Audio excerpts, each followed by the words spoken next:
Assalamualaikum warahmatullahi wabarakatuh. Perkenalkan, kami dari kelompok 4 ingin menjelaskan hasil analisis kami mengenai standar isi pada Permendikbud atau Peraturan Menteri Pendidikan dan Kebudayaan, dan juga analisis pada buku yang berjudul Manajemen Pendidikan Anak Usia Dini Berbasis Akreditasi Lembaga oleh Dadan Suryana.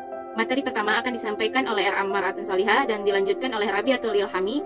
Selanjutnya dilanjutkan oleh saya sendiri yaitu Siti Nurkhalisah, dan pemateri terakhir yaitu Aisyah. Assalamualaikum warahmatullahi wabarakatuh. Nama saya R. Ammar Atun Salihah. Saya akan menjelaskan tentang pembahasan yang pertama, yaitu analisis Permendikbud pada nomor 137 tentang standar isi. Nah, pada tahapan usia dalam STTPA atau sering disebut dengan standar tingkat pencapaian perkembangan anak usia dini, adanya terdiri dari ada tiga. Yang pertama ada tahap usia lahir sampai 2 tahun. Nah, di sini terdiri dari 6 kelompok usia. Yang pertama itu lahir sampai 3 bulan, kemudian 3 sampai 6 bulan. Nah, yang ketiga 6 sampai 9 bulan. Yang keempat 0 sampai 12 bulan, dan yang ke-5 12 sampai 18 bulan. Nah, yang ke-6 18 sampai 24 bulan. Kemudian yang kedua itu adalah tahap usia 2 sampai 4 tahun. Nah, ini menjadi dua pembagian kelompok. Yang pertama itu 2 sampai 3 tahun dan 3 sampai 4 tahun. Kemudian pada tahap yang ketiga itu ada usia 4 sampai 6 tahun. Yang pertama itu terdiri dari kelompok usia 4 sampai 5 tahun dan 5 sampai 6 tahun. Nah, kemudian lingkup materi pada standar isi meliputi program pengembangan yang disajikan dalam bentuk tema dan subtema. Nah, tema dan subtema ini disusun sesuai dengan karakteristik, kebutuhan anak, tahap perkembangan anak, dan juga budaya lokal. Nah, kemudian pelaksanaan tema dan subtema dilakukan dalam kegiatan pengembangan melalui bermain dan pembiasaan anak. Nah, tema dan subtema ini dikembangkan lagi dengan memuat unsur-unsur ke-6 aspek perkembangan. Nah, yang pertama itu ada perkembangan aspek nilai moral dan agama. Nah, di nilai moral dan agama ini meliputi tentang bagaimana anak mengenal nilai agama yang dianut, seperti mengerjakan ibadah, berperilaku jujur, menolong, sopan, hormat, menjaga kebersihan diri dan lingkungan, dan mengetahui hari besar agama, menghormati dan toleran terhadap agama orang lain. Nah, yang kedua aspek perkembangan yaitu fisik motorik melalui yang pertama adalah motorik kasar dan motorik halus. Yang pertama saya akan bahas tentang motorik kasar. Nah, motorik kasar ini mencakup kemampuan gerakan tubuh secara terkoordinasi, lentur, seimbang, lincah, lokomotor dan non lokomotor dengan mengikuti aturan. Nah, sedangkan yang kedua itu ada motorik halus. Motorik halus ini mencakup kemampuan dan kelenturan menggunakan jari jemari dan alat untuk mengeksplorasi dan mengekspresikan diri dalam berbagai bentuk, dan juga dalam hal kesehatan seperti berlaku keselamatan, lingkar kepala, tinggi badan, kemudian sesuai usia serta kemampuan berperilaku hidup bersih, sehat, dan peduli terhadap keselamatan. Nah, yang ketiga itu ada kognitif. Nah, kognitif ini meliputi dalam lingkup belajar dan pemecahan masalah, karena dia mencakup kemampuan memecahkan masalah sederhana dalam kehidupan sehari-hari dengan cara fleksibel dan diterima sosial. Nah, serta menerapkan pengetahuan atau pengalaman dalam konteks yang baru, berpikir logis, mencakup berbagai perbedaan, klasifikasi, pola berinisiatif, berencana, dan mengenal sebab akibat. Dan ini kognitif ini mencakup kemampuan mengenal, menyebutkan, menggunakan konsep bilangan, mengenal huruf, serta mampu mempresentasikan berbagai benda dan imajinasinya dalam bentuk gambar. Nah, sekian dari saya. Selanjutnya akan dibahas oleh pemateri yang kedua. Perkenalkan, nama saya Rabiatul Ilhami. Saya akan melanjutkan pembahasan dari R. Ammar Atun Salihah. Bahasa terdiri atas memahami bahasa reseptif yang mencakup kemampuan memahami cerita, perintah aturan, menyenangi dan menghargai bacaan, mengekspresikan bahasa yang mencakup kemampuan baik bertanya maupun menjawab pertanyaan, berkomunikasi secara lisan maupun menceritakan kembali yang sudah diketahui.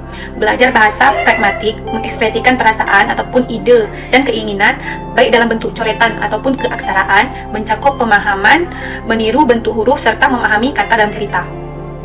Sosial emosional meliputi kesadaran diri, terdiri atas memperlihatkan kemampuan diri, mengenal perasaan sendiri dan mengendalikan diri, serta mampu menyesuaikan diri dengan orang lain. Seni juga meliputi kemampuan mengeksplorasi dan mengekspresikan diri, berimajinasi dengan gerakan maupun musik, drama, dan beragam bidang seni lainnya. Adapun standar isi dalam Permendikbud nomor 137 tahun 2014 sudah sangat bagus dan lengkap karena dapat memuat tentang tingkat kompetensi maupun kompetensi intinya sudah sesuai dengan jenjang ataupun jenis pendidikan dan usia tertentu. Pengembangan peserta didik yang sejalan dengan perkembangan ilmu pengetahuan, kemajuan teknologi, seni budaya, sehingga diharapkan bisa mencapai tujuan pendidikan nasional. Baiklah, selanjutnya mungkin akan dilanjutkan oleh teman saya Siti Nurkhalisah.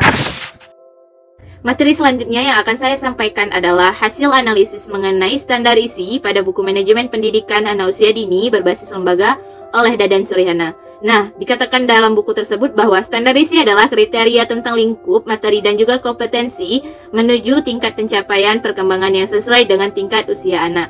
Nah, pada buku ini juga dikatakan bahwa program PAUD memiliki dokumen lengkap terkait kurikulum operasional yang diimplementasikan. Nah, kurikulum yang dimaksud ini berupa kurikulum tingkat satuan pendidikan atau singkatannya biasa dikenal dengan KTSP, yang dilengkapi dengan surat keputusan, penetapan, dan lembar pengesahan.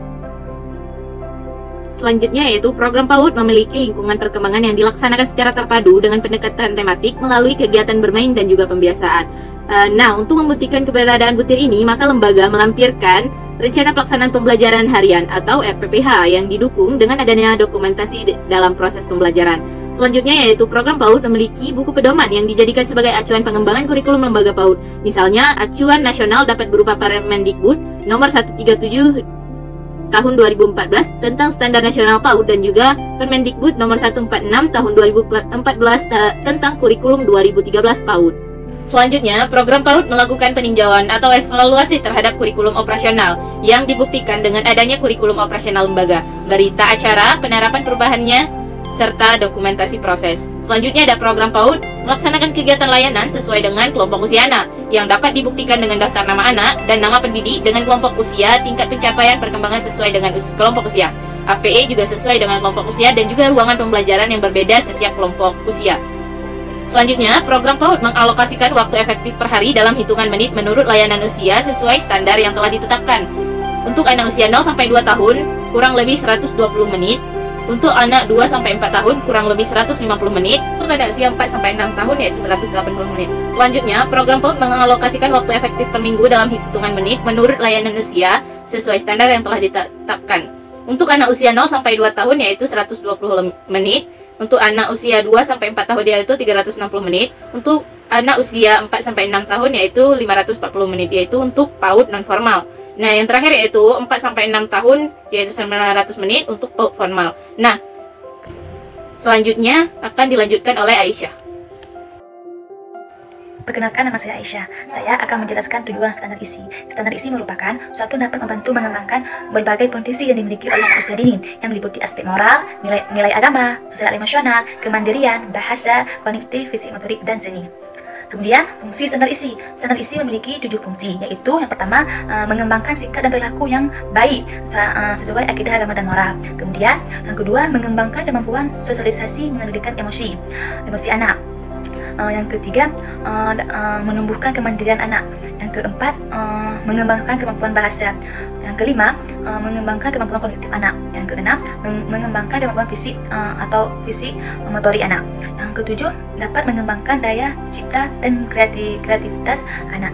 Hanya ini dapat saya jelaskan. Sekian, terima kasih.